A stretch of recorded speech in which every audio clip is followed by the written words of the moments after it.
And with us now from Washington, D.C., Republican Congressman Andy Biggs of Arizona. Congressman, what are you hoping to see during the president's second foreign trip?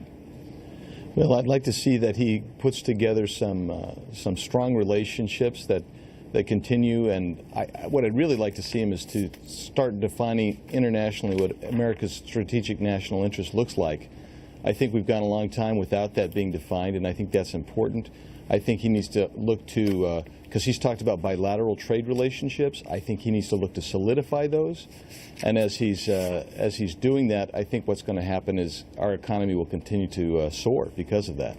Congressman, is it hard for the president to get a win in terms of his meeting with Vladimir Putin? Because any and all photographs that we get from that meeting, video, I mean, the competing cable networks are going to have people out analyzing this man's body language, and he's going to be roundly criticized, regardless of the kind of interaction that he has with Putin.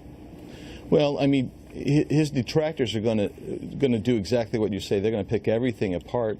Those videos are going to be used in anti-Trump campaigns for re-election, etc.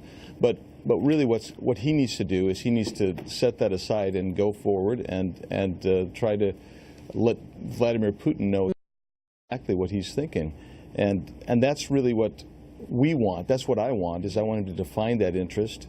And I mean, 4 years ago, we would have been thrilled that a president was looking to try to have some kind of rapprochement with Russia. And right now, because President Trump is trying to move that way, people get freaked out and say, "Oh no." Now, he also needs to be very careful, because we've got these investigations of Russia's participation in our election out there, and we need to look into that pretty seriously as well. But the reality is, I think we should be looking very carefully to see how that meeting goes. Congressman, I do want to let's turn specifically to the threat from North Korea. The country's leader, Kim Jong-un, vowing this morning that his nation would, quote, demonstrate its mettle to the U.S. and never put its weapons programs up for negotiation. This is one day after it test launched its first intercontinental ballistic missile, one that potentially could reach Alaska in the United States, and it is from a mobile launch pad, which again raises the stakes in terms of us trying to tamp down this nuclear threat. So how do you think the U.S. should respond to this kind of provocation? Will diplomatic pressure work? Because again, 3 prior administrations have failed.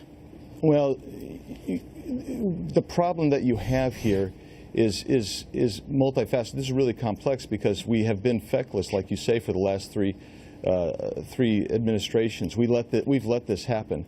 At the same time, President Trump has been relying on the Chinese to kind of put pressure on. Well, China has not really done that because they're concerned about a massive refugee influx from North Korea. So you've got that to deal with, and so when we rely on Xi Jinping, it becomes very, very difficult in some ways because they've got their interests.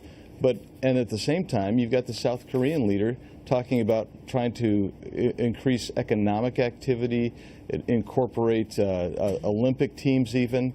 Both South Korea and China have said, look, we don't like THAAD being in South Korea. And so we have to continue to put the pressure on North Korea, but we also have to define our strategic interests and say, when the South Korean president is not taking the same kind of hard line that we're taking, maybe we need to reevaluate that interest and define it. And Andrew Peak has a question for you, Congressman. But Andrew, I'll point out that it's not just China worried about a refugee problem. It's China profits from its relationship with North Korea. Trade has grown by 37% with North Korea in the first quarter of this year alone, tenfold in the last 15 years. China supplies the very missile material to North Korea that made this ICBM possible. Absolutely. Congressman, you know, Russia and China together have offered a halt to North Korea's missile program and potentially its nuclear program if the U.S. stops carrying out large-scale military exercises with South Korea. Why wouldn't we take that deal? Well, it is a deal that we should very seriously consider. There's no doubt, because it gets back to what I was saying. It's just, is it our strategic national interest to be keeping 28,000 troops in South Korea, when their president has indicated that he would like to have a closer relationship with North Korea and try to at least ameliorate that situation. So the question is, why do we? Is it provocation on our part to be conducting widespread military exercises in that area? I mean, we certainly need to reconsider that. Congressman, good to see you. Thank you so much Good to for see being you. here Thank this you, morning. Dana. Happy 4th, Congressman. Big. You too.